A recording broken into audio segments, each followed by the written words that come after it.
He came by ship from Hong Kong, a freighter that sailed across the South China Sea for 4 days. He was 17 years old and restless. The rooftops of Hong Kong had become too small for him. The street fights were too predictable. The cha-cha dance competitions were too easy. His teacher, Ip Man, had taught him everything Wing Chun had to offer in a classroom. Now Bruce needed something that couldn't be taught. He had to measure himself against the unknown. His father, Li Hoi Chuen, a famous Cantonese opera singer, had given him enough money for a 3-month trip. "Learn something," his father said, "or come home and find a real job." Bruce decided to learn something. He had already spent 2 weeks in the Philippines, where he briefly trained with local eskrima practitioners. In 9 days, he acquired stick fighting skills that normally took students 9 months to learn. Then he headed south, to Thailand, to the birthplace of Asia's most brutal striking art. He had heard about Muay Thai from sailors in the port of Hong Kong. They described it with fear in their voices. "Not like Kung Fu," they said. "Not like anything else. They use their elbows, knees, shin bones like baseball bats. They kick banana trees until the trees fall over. Then they kick harder trees." Bruce heard every word. He felt no fear. He felt curiosity. The most dangerous feeling a 17-year-old can have. Bruce spent 6 days observing in Bangkok. He visited 5 Muay Thai studios, sat in the back, watched, studied. He watched the fighters train, how they moved, how they breathed. He noticed things that others missed.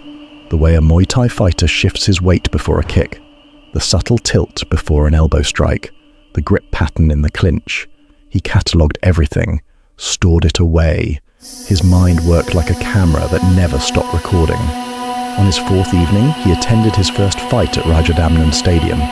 He watched 11 fights, studied every exchange of blows. He saw the beauty and the brutality, the elegance and the violence. Muay Thai was everything the sailors had described and more. It was an art form based on destruction. He was fascinated. He returned on his 6th night, on the 14th of November, the night that would change everything. Thursday evening, 9:15 p.m. The air is stuffy and humid, still 33 degrees even after dark. Rajadamnern Stadium is packed to the rafters. 3,000 spectators crowd every seat, every standing room, every concrete step. Cigarette smoke hangs in blue clouds under the tin roof. The smell of tiger balm, sweat, and street food fills the arena. Vendors weave their way through the crowd, selling fried insects, cold Singer beer, and rice wrapped in banana leaves.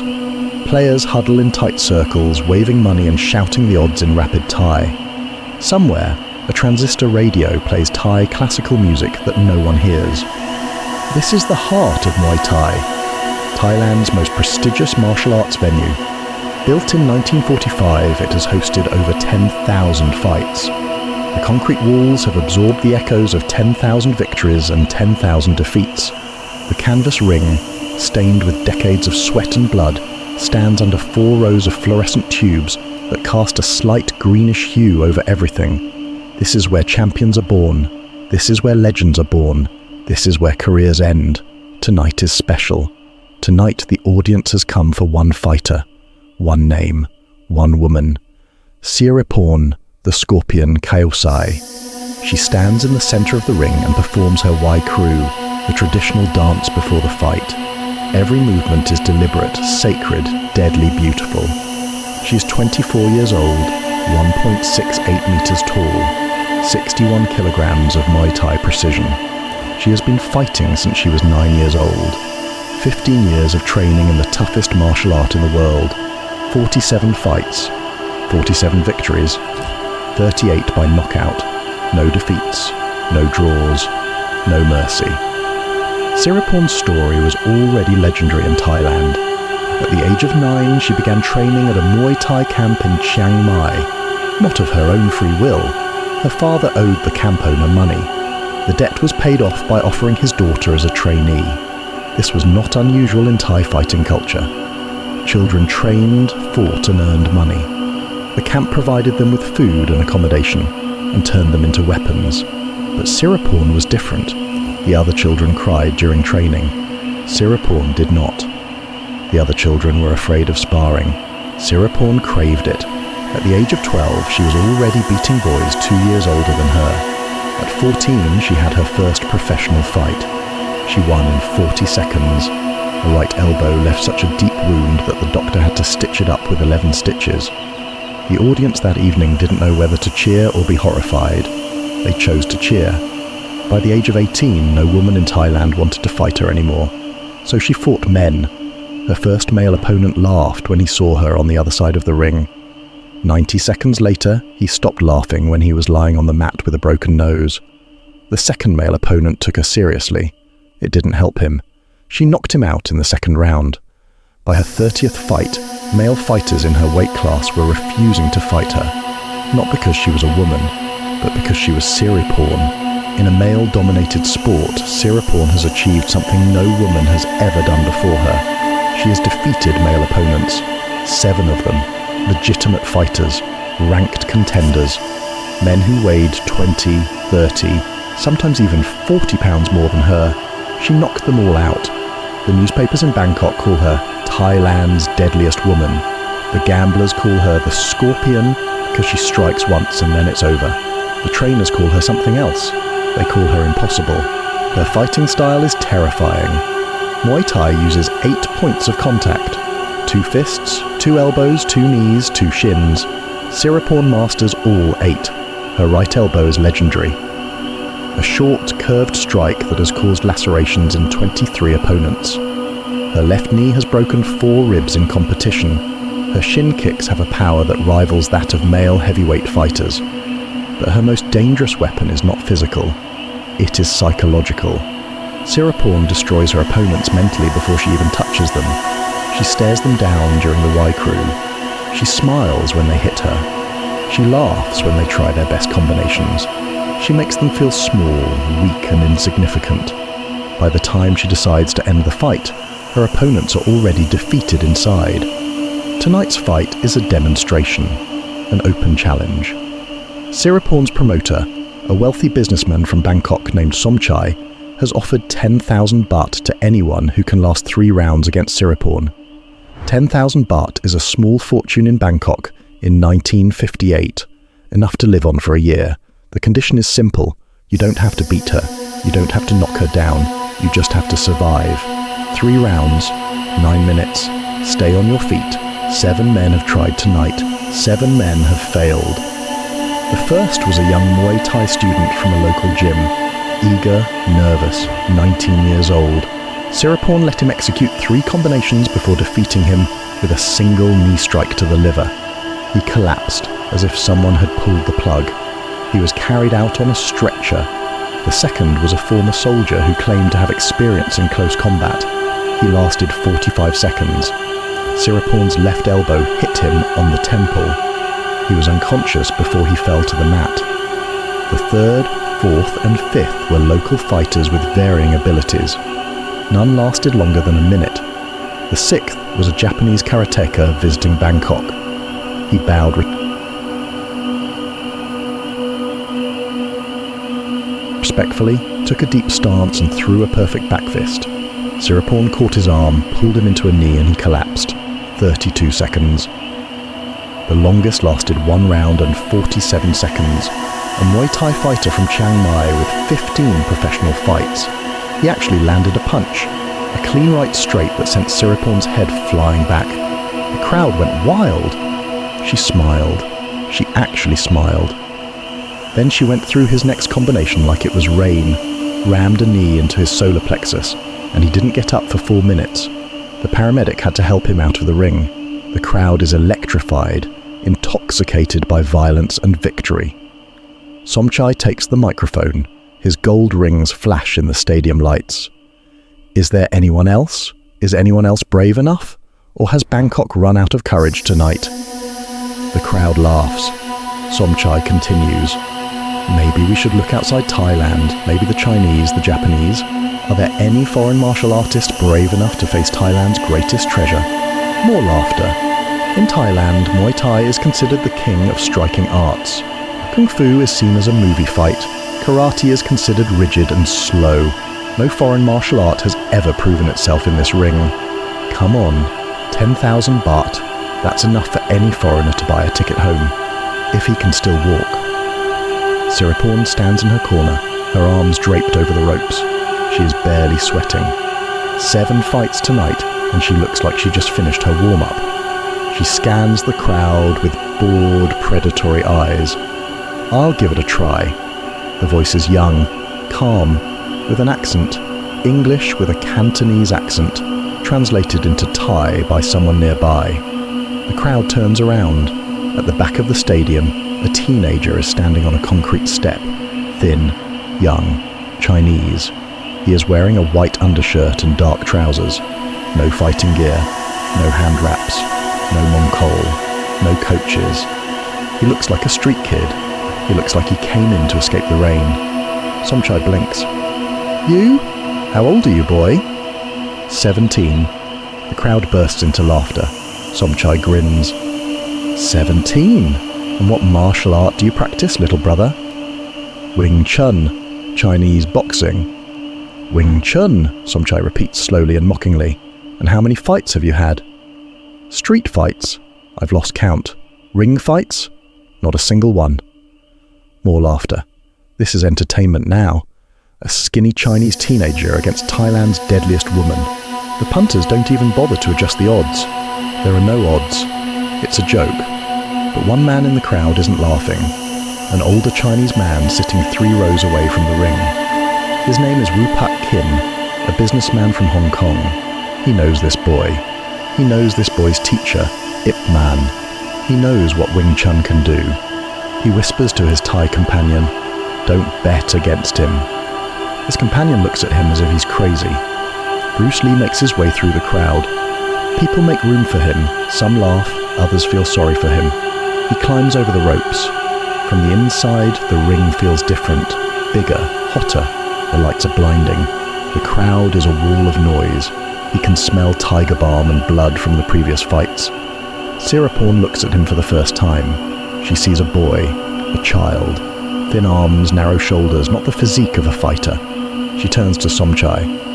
"It's a complete waste of time." "Give the people a show," Somchai says quietly. "Make it entertaining. 1 round." Sirorn shrugs. She turns back to Bruce, steps closer. She's taller than him. She looks him in the eyes. "You should go home, little boy. Go back to Hong Kong and play with your kung fu dolls." Bruce doesn't answer. His gaze is fixed on her. Not aggressive, not fearful. He just observes, reads, just as Ip Man taught him. Watch the eyes. The eyes reveal everything. Sirorn sees something in his gaze that unsettles her, just for a moment, just a fleeting impression. This boy's eyes don't match his body. His body says teenager, amateur, victim. His eyes say something completely different. She pushes the feeling aside. She's a child.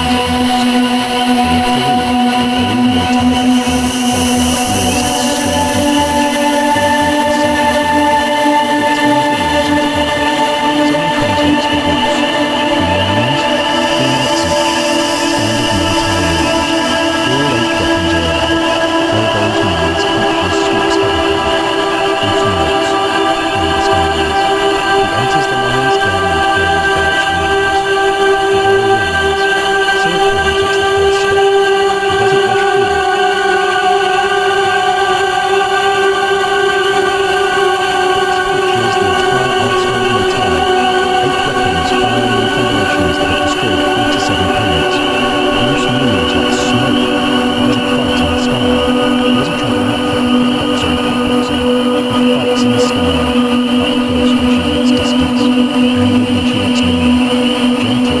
30 seconds at most. He stands there, breathing steadily.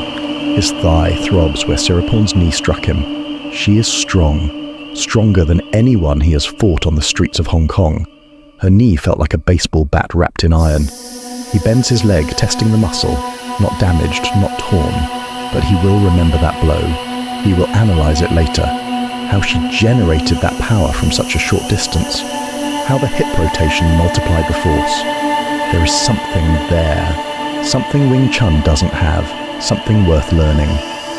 He looks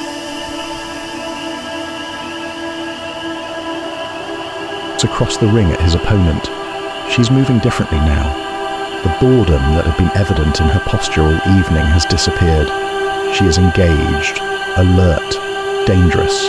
He recognizes the change. He has seen it in street fighters in Hong Kong. The moment they realize that you are not what they expected. The moment when the survival instinct trumps the ego. That's when opponents become really dangerous. Wu Pak Kin, the Hong Kong businessman in the third row, leans forward. His knuckles around his beer bottle are white. He has watched Bruce fight on the rooftops of Kowloon. He has seen the boy take apart grown men in back alleys. But this is different. This woman is a professional, a killer. And Bruce is 17 years old, 8,000 miles from home, with no coach and no exit strategy. On the other side of the ring, Sirorn sits on her stool. Her trainer, an old man named Crew Preacher who has been training champions for 30 years, speaks urgently in Thai. His voice is soft, intense. He's reading you, every technique.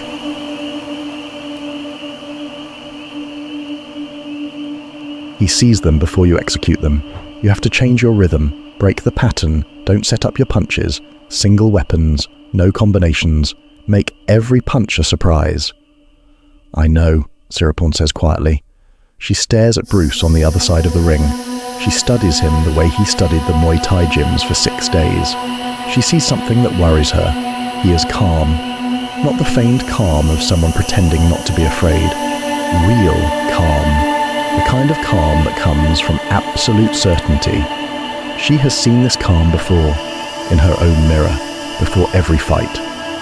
Crew Preacher follows her gaze, sees what she sees. Do you want to stop? There's no shame in that. He's obviously well trained. Sirorn's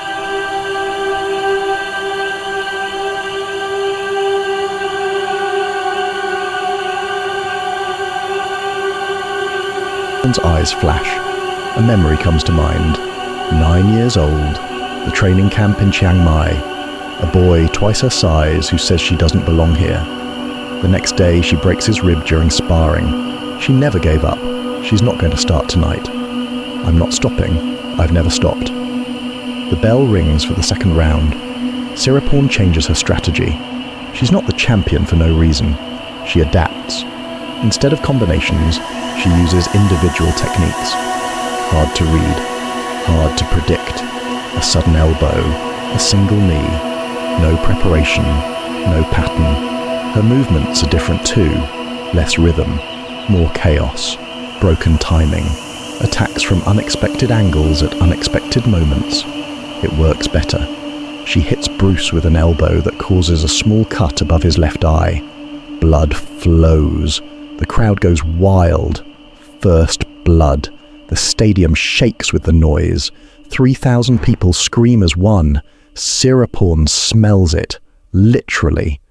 24 years of fighting experience have taught her body to react to blood like a shark. Not with frenzy, with focus, with precision. Blood means the smell of decades of sweat burned into every surface. Sirorn teaches Bruce the mechanics of Muay Thai. Elbow strikes, the horizontal elbow, the uppercut with the elbow, the spinning back fist with the elbow. She shows him how to generate power from the hips and not from the arms. How the elbow becomes a blade when used correctly. Bruce picks it up within a few hours. Movements that take Thai fighters months to learn, he can already imitate on the second day. Not perfectly, but with understanding. With an understanding of the underlying principle. Knee techniques, the straight knee, the bent knee, the flying knee. How to use the clinch to deliver knee strikes. How to pull your opponent's head down while driving your knee up. Doubles the force. Bruce's eyes light up. It's physics, he says. Force equals mass times acceleration. You double the acceleration by moving both bodies towards each other. Sirorn has never heard fighting described that way. She doesn't understand the science, but she understands the result, the devastating shin kick, the roundhouse kick, how Thai fighters train their shins by kicking banana trees, heavy sacks and bamboo poles, years of microfractures that heal harder and denser. Bruce kicks the heavy sack in Thai style. His shins are not trained, it hurts, he doesn't care. He's not learning the training, he's learning the mechanics, the hip rotation, the follow-through, the way the entire body becomes a weapon, not just the leg. Bruce teaches Sirorn the principles of Wing Chun, the centerline theory. The idea that the shortest distance between two fighters runs along the centerline of the body. Whoever controls the centerline controls the fight. Economy of movement, no wasted movements. Every block is a strike, every strike is a block. Simultaneous attack and defense. Chisao sensitivity. He stands in front of her, his forearms touching hers. Close your eyes, he says. She closes them. Now feel where my pressure is going. He presses. She feels it. He shifts. She follows him. Now, stop my hands from reaching your face. They practice for hours. Sirorn's reflexes are already exceptional thanks to her 15 years of Muay Thai experience. But this is something else. This is not about reacting to what she sees. This is about reacting to what she feels. A whole new sense. A whole new language. Bangkok, 1958. The night Kung Fu met Muay Thai. The night a boy earned the respect of a warrior. The night a scorpion bowed before a dragon. The night Bruce Lee took another step on his journey to becoming Bruce Lee. And the night Sirorn the Scorpion Kaiosai proved that the truest sign of strength is not an unbroken record streak. It is the wisdom to recognize greatness when it stands opposite you in the ring, in a white undershirt and with a smile.